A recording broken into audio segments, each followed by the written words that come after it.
For those organisations that may be on the call now who are sort of in the phase of sort of evidence gathering and sort of data collection in preparation for self-assessments, but also sort of mock inspections or inspections themselves, is there any sort of advice or learnings that you could sort of touch on today that you found worked well, and maybe certain things to avoid around that sort of evidence gathering piece? I think for us, the first time round, we cast the net much too wide. I think we because we weren't clear on what we had out there, which it was a good exercise for us, I think, just kind of organisationally to see what we have. But I think we had folders and folders of evidence against every specific expectation. It helps to kind of shape where you need to go. A lot of things were maybe old, or, a bit dated, so there were things that needed to be refreshed. But I think second time around, because we've then seen some sort of outcomes from inspections, we were much clearer in terms of we don't need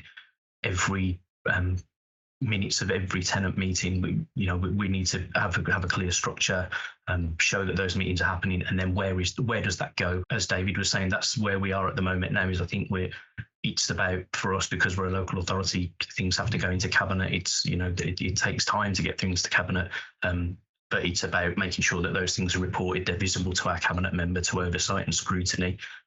Less about, do we have millions and millions of documents that the regulator probably doesn't want to see. They'll want assurance that we're doing these things. They might want a sample, but we don't have to show them the last 5 years of meeting notes on a particular topic. So I think it's just being specific rather than being too broad was probably our lesson.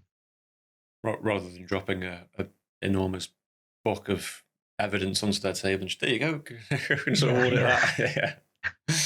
Is that something you'd agree with, David, in terms of your experience?